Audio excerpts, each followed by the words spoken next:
म्हणजे रिक्षा चालक आहे, टॅक्सी चालक आहे, त्यांना मराठी अनिवार्य आहे ही राज्य शासनाची आणि त्या भूमिकेशी तुम्ही सहमत असतात तर त्यांनी प्रत्येकाने सांगितलं की ह्या भूमिकेशी आम्ही सहमत असतो.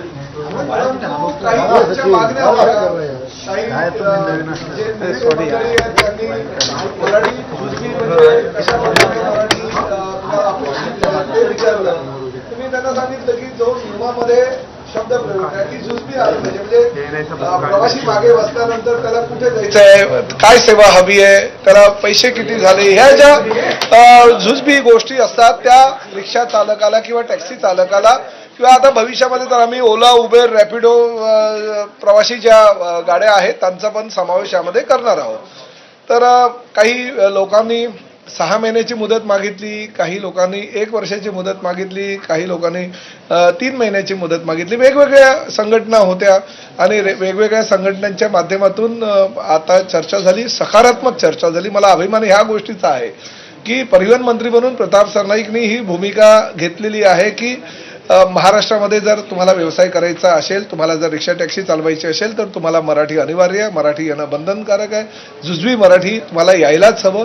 ह्या भूमिकेशी सगळ्यांनी सहमती दर्शवली. आता प्रश्न असा आहे की त्यांनी ह्याही गोष्टीशी पूर्तता करायचं सांगितलेलं आहे की आम्ही आमच्या रिक्षा संघटनांचे काही कार्यालय आहेत त्या ठिकाणी मराठी शिकवणी घेऊ.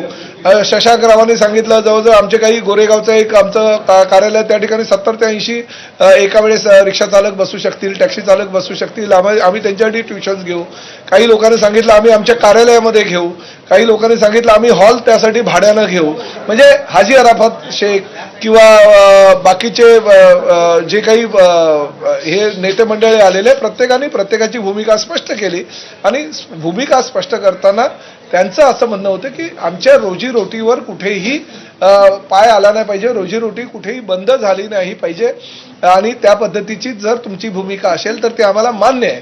आणि आम्ही त्यांना सांगितलं की शेवटी हे राज्य शासन आहे, देशातलं प्रगत राज्य म्हणून परिचित आहे. मुख्यमंत्री आणि दोन्ही उपमुख्यमंत्री अतिशय चांगल्या प्रकारचं काम करत असताना रोजगार निर्मिती हे आमचं पहिलं उद्देश आहे आणि त्या माध्यमातून देशामध्ये रोजगार निर्मितीचं पहिलं राज्य करण्याचा आमचा मानस आहे.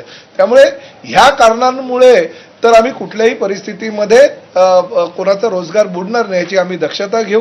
परंतु शेवटी तुम्ही जर असं म्हणाल की नाही आम्ही महाराष्ट्रात राहू, व्यवसाय करू, आम्ही रिक्षा चालू, आम्ही टॅक्सी चालू, परंतु आम्ही कुठल्याही परिस्थितीमध्ये हिंदीमध्येच बोलणार, मराठी बोलणार नाही, हे चालणार नाही. आणि जी माझी भूमिका आहे त्या